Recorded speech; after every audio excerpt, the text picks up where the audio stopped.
लेकिन आप एक एक मंत्रियों का बयान सुन करके देख लीजिए। जो लोग अग्निपथ योजना का फायदा गिना रहे हैं, ऐसा लग रहा है कि कोई चीज वो बेचने की कोशिश कर रहे हैं। जैसे सेल्समैन की भाषा होती है ना, वाह मेगा बम्पर ऑफर चल रहा है, आपको 20 लाख रुपया भी मिल जाएगा, 4 साल में आप रिटायर भी हो जाएंगे, फिर आपको रिजर्वेशन भी मिल जाएगा। इस भाषा की मानसिकता को समझने का प्रयास कीजिए। ऐसा लगता है कि रेलवे स्टेशन के बाहर कोई चूहा मारने की दवा बेच रहा हो। साहब आप मंत्री हैं, आप सबसे पहले देश की जनता को यह बताइए कि इस योजना की जरूरत क्या है। हर साल जब 50,000 से ज्यादा भर्तियां और नियमित भर्तियां, जिसमें टीए भी है, डीए भी है, पेंशन भी है, सेंट्रल स्कूल में एडमिशन का भी प्रावधान है, रेलवे का भी टिकट मिलेगा, हवाई जहाज का भी टिकट मिलेगा, और अगर सर्वोच्च बलिदान आप देते हैं, आपको शहादत होती है, तो आपके परिवार का भी ख्याल रखा जाएगा। इन तमाम बातों को छोड़ करके मंत्री कह रहे हैं कि आपको 20 लाख रुपया मिल जाएगा इस उम्र में। ये वही भाषा नहीं है कि प्रधानमंत्री जी बोले थे कि काला धन वापस आ जाएगा तो आपके खाते में 15 लाख रुपया मिल जाएगा। मिल गया क्या 15 लाख रुपया? जिस खाते में 15 लाख रुपया मिलने वाला था ना, उसी खाते में 20 लाख रुपया भी मिलेगा। इस मानसिकता को समझने की जरूरत है, और इसीलिए हम लोग इस योजना की जरूरत पे सवाल उठा रहे हैं। जब देश में एक नियमित भर्ती प्रक्रिया है, 2014 में देश बना है, उससे पहले क्या आर्मी में लोग बहाल नहीं होते थे? क्या हमारे पास जो एक प्रक्रिया नहीं थी, उस प्रक्रिया को खत्म करने का कारण क्या है?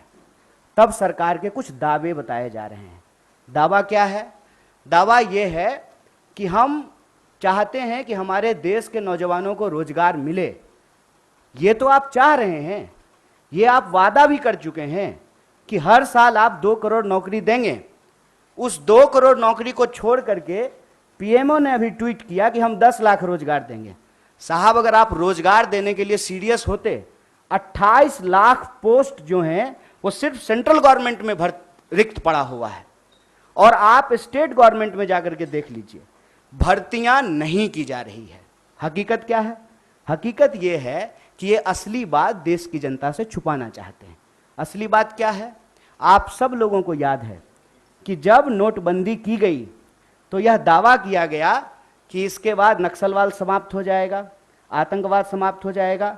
कल ही जो है एक सब इंस्पेक्टर की फिर से टारगेटिंग किलिंग की गई है। नक्सलवाद की घटनाएं हो रही हैं, आतंकवादी घटनाएं लगातार हो रही हैं। अगर नोटबंदी करने के बाद आतंकवाद समाप्त हो जाता तो पुलवामा की घटना कौन करके गया है? कैसे पुलवामा की घटना हुई है? तो ये दावा करते हैं। जब उस दावे का आप पड़ताल करेंगे तो आपके ऊपर ही आरोप लगाना शुरू कर देंगे। एक व्हाट्सएप मैसेज घूम रहा है जिसमें कहा जा रहा है कि जिस भी योजना का कांग्रेस विरोध कर रही हो, ऐसा आप मान लीजिए कि वो योजना सही है। कांग्रेस के विरोध करने से आप चलते हैं? आप सत्ता में बैठे हुए मोदी जी, आपके ऊपर देश की जनता ने भरोसा किया है। विपक्ष के भड़काने से लोग भड़क जाते, विपक्ष की कही हुई बात लोग मान लेते, तो प्रधानमंत्री मोदी जी होते। इस देश के लोगों ने मोदी जी के ऊपर भरोसा किया, और मैं याद दिलाना चाहता हूं कि ये वही नौजवान हैं। ये उस वक्त हिंसा नहीं किए जब इनके माँ बाप हजारों किलोमीटर पैदल चल करके अपने घर गए। ये वही नौजवान हैं, ये तब भी हिंसा नहीं किए जब उनके परिवार को ऑक्सीजन नहीं मिल रहा था और वो तरप तरप करके जान दे रहे थे। ये तब भी हिंसा नहीं किए जब आपने हर साल 2 करोड़ नौकरी नहीं दी। मैं देश की सरकार से, भारतीय राष्ट्रीय कांग्रेस की तरफ से यह अपील करना चाहता हूं कि ये कोना कोना कौन कोना सोतली पुतो कोना खेलना बंद कीजिए। आप हकीकत में बताइए कि रियलिटी क्या है। क्या आपने विपक्ष को पूछा? आपने विपक्ष को पूछा कि हम कोई योजना ला रहे हैं? आपने कोई पार्लियामेंट्री कमेटी की मीटिंग की? या आपने नौजवानों को पूछा कि हम आपका भलाई करना चाहते हैं किसानों की तरह, और नौजवान कहते हैं कि हमको ये भलाई नहीं चाहिए? इस मनोदशा को समझिए साहब। हम ऐसे गांव से आते हैं, ऐसे इलाके से आते हैं, कोई ऐसा साल नहीं गुजरता है साहब कि हमारे इलाके में कोई शहादत ना हुई हो। हमारे इलाके में लोगों के पास महज नौकरी नहीं है सेना, हम जानते हैं इस बात को। जब किसी परिवार में किसी बच्चे को सेना की नौकरी मिलती है, पूरे इलाके में उनका सम्मान होता है। और दुख के साथ साथ जब एक पार्थिव शरीर गांव आता है, आंखों में आंसू होने के बावजूद उस इलाके का सीना गर्व से चौड़ा हो जाता है कि हमारे बच्चे ने जो है देश के लिए सर्वोच्च सम्मान दिया है। सेना का सवाल देश की सुरक्षा का सवाल है, आप इसको मजाक मत बनाइए। और एक बात हमारे साथी भी कह रहे हैं, आप तमाम मीडिया लोग भी इसको बोल रहे हैं कि उसमें से 25% लोगों को, साहब 25% नहीं, अप टू 25%, ध्यान रखिएगा, यह है सेल्समैन मेगा बम्पर ऑफर की मानसिकता। अप टू 25% क्या होता है? मतलब 25% की भी गारंटी नहीं है। यह मत समझिए आप कि उसमें से एक को दे ही देंगे नौकरी।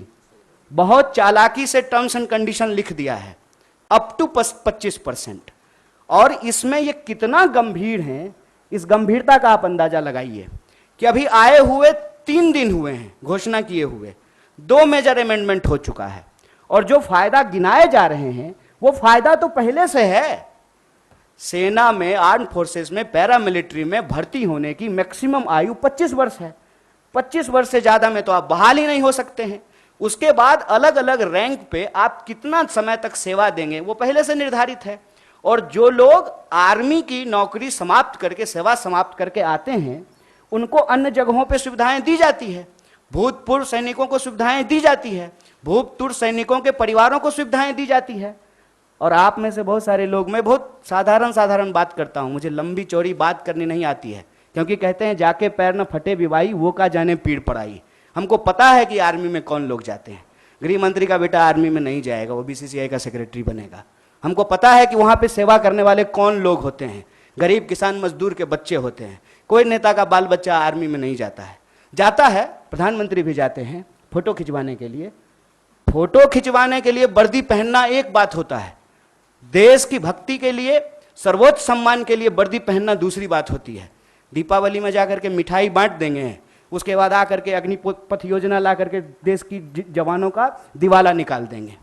अग्निपथ योजना इस देश के नौजवानों को अग्नि में झोंकने की योजना है। इस योजना को सरकार को तुरंत वापस लेना चाहिए। और ये जो लॉलीपॉप वाली भाषा है ना, इस लॉलीपॉप की भाषाओं को बंद करना चाहिए। और जहां तक बिहार में हिंसा का सवाल है, सीधा सा एक कारण समझ लीजिए, ये नौजवान ना किसी के द्वारा लाए गए हैं, ना किसी के द्वारा बुलाए गए हैं। आप तमाम प्रबुद्ध पत्रकार यहां बैठे हुए हैं, कोई ऑर्गेनाइज्ड आंदोलन होता है, उसका स्वरूप अलग होता है। हम लोग 3 दिन से नहीं डिटेन हो रहे हैं यहाँ पे, हमारा ऑफिस छावनी नहीं बना हुआ है। हम लोग आते हैं, पुलिस पकड़ करके हमको ले जाती है, कोई हिंसा नहीं होती है, कुछ भी नहीं होता है। उसमें हिंसा क्यों हुआ है? क्योंकि वहां नौजवानों का सब्र जो है पानी सर से ऊपर चला गया है। और एक बात और जान लीजिए, जो हमारा बेरोजगारी दर है देश का, बिहार का बेरोजगारी दर डबल है साहब। जहां के मजदूर, बिहार का मजदूर जाता है ना हरियाणा और पंजाब में धान काटने के लिए, बिहार के ही लोग आते हैं ना दिल्ली में काम करने के लिए, बिहार के ही लोग जाते हैं ना महाराष्ट्र में काम करने के लिए। जहां एम्प्लॉयमेंट नहीं है वहां के लोग ऑलरेडी विस्थापित होते हैं। ये जो बच्चे हैं ये उस उम्मीद में अपने गांव में रह रहे हैं, दौड़ रहे हैं जाड़ा गर्मी बरसात, सड़कों पे, मैदानों में, रेत पे, कि इनको किसी दिन सेना में सेवा देने का मौका मिलेगा।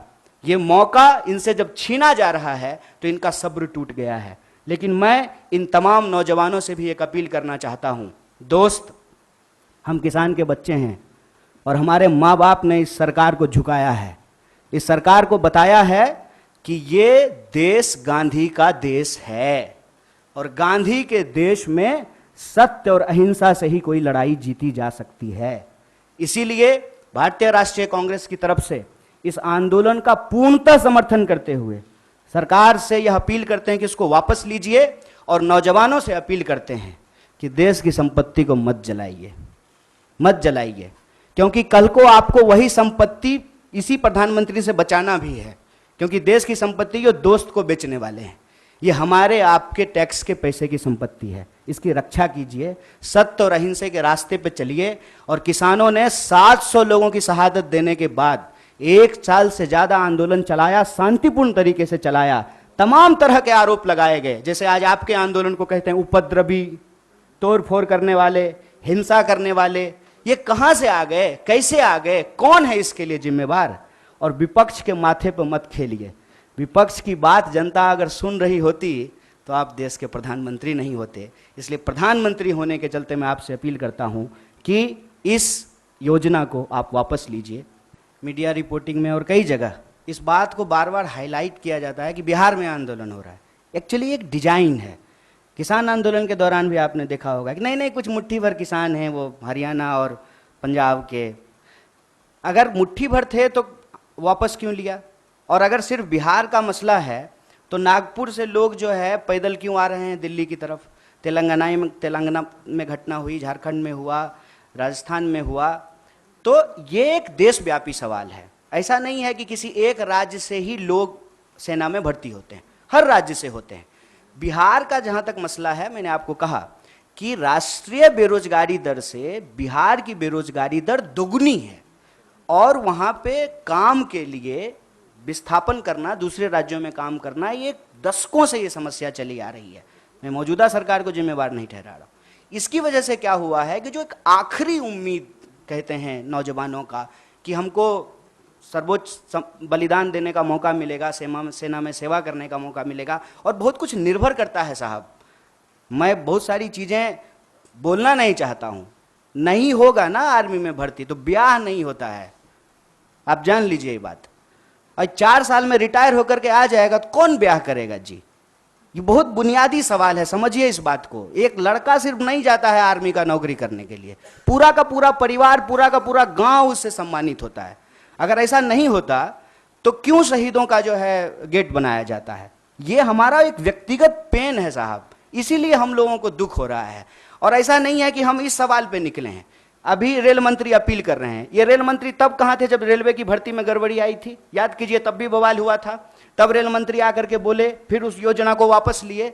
तो बेसिकली क्या है ना कि प्रधानमंत्री जी खुद को समझते हैं डॉक्टर डैंग और हम लोगों को समझते हैं पिंजरे में बंद चूहा।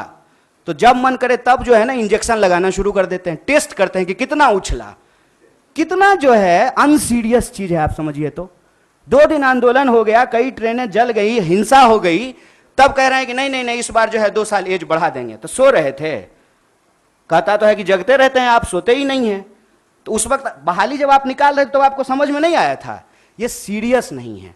दूसरा बात है कि झूठ बोलते हैं और सब मंत्री लोग को लगा देंगे कि तुम जरा प्रोडक्ट बेच करके आओ तो ले लो, खरीद लो, बेच लो, फायदे फिर। अरे क्या मानसिकता है ये? आप देश चला रहे हैं ना, देश की वस्तु स्थिति बताइए। आप बताइए कि आर्थिक हालत यह है कि ऑलरेडी अमेरिका रिसेशन अनाउंस करने वाला है और आप नोटबंदी के बाद रिजर्व बैंक का जो रिजर्व पैसा है वो निकाल लिए हैं 8,500 करोड़ का विमान खरीदने के लिए। और ठीक कहा ना इन्होंने कि 71 साल में ये देश सेवा करने का दावा कर रहे हैं। मैं प्रधानमंत्री को कुछ बोल ही नहीं रहा हूं। हाँ न, मैं तो ले सकता हूं, मैं डरता थोड़ी हूं। हाँ वही कह रहे हैं, क्यों नहीं ले सकते हैं कि आप सेवा कर सकते हैं और हम सेवा के लायक नहीं हैं। और उस ड्रोन का क्या हुआ जिससे वो कहीं देश में गड़बड़ी देख लेते हैं ड्रोन से आजकल? तो ड्रोन क्या था, छुट्टी पे था कि उसका बैटरी खराब हो गया था? क्यों नहीं ड्रोन भेज करके देख लिए कि क्या हो रहा है देश में? बात यह है कि ये जानबूझ करके हिंसा भड़काते हैं। मेरा इस बात पे जोर है और वो इस बात को अपने व्हाट्सएप के इको चैम्बर से फैलाते हैं कि मोदी जी का अवतार इस देश का भला करना चाहता है। और ये जो बिका हुआ विपक्ष है वो चाहता ही नहीं है कि इस देश का भला हो। देखिए मोदी जी किसानों का भला करना चाहते थे, किसान को भलाई लेने ही नहीं दिया। अब जवानों का भला करना चाहते हैं, ये जवानों को भलाई नहीं लेने देना चाहता है। विपक्ष हमको इतना सुनता है, विपक्ष को इतना। बिहार की किसी भी जनता को कोई संदेश देने का जरूरत नहीं है। बिहार ऐसा जगह है, सुन लीजिए साहब, मोहनदास करमचंद आए थे, हमने गांधी बना करके भेजा वहां से उनको। सिद्धार्थ आए थे, हमने बुद्ध बना करके भेजा उनको। हमारा काम नहीं है हिंसा करना। अगर हिंसा हो रही है इसके लिए सरकार जिम्मेवार है। और ये अग्निपथ योजना देश के युवाओं को अग्नि में झोंकने की योजना है। तो मैं बिहार के नौजवानों से यही कहूंगा, रे भाई इतना रिस्क लिए हो तुमको पता है। और आपको एक बात और मैं बताऊं, आप लोग इसको नोट कीजिएगा, जो लोग आर्मी का तैयारी करता है ना वो डर से जुलूस प्रदर्शन में नहीं जाता है कि पुलिस केस हो जाएगा तो हमेशा के लिए नौकरी नहीं ले पाएंगे। तो ये वो नौजवान हैं जिनको ऑलरेडी ये लग चुका है कि हमको नौकरी ये सरकार अब नहीं देगी, अब बहुत कुछ हो गया। तो मैं उनको कहता हूं कि चलिए नौकरी के लिए आप संघर्ष कीजिए, लेकिन जहां आप नौकरी करेंगे वो तो वही रेलवे है, वही सरकारी संपत्ति है, उसको कोई नुकसान मत पहुंचाइए। और सत्याग्रह के रास्ते पे चल करके ही, सत्य और अहिंसा के रास्ते पे चल करके ही कोई आंदोलन जीता जा सकता है।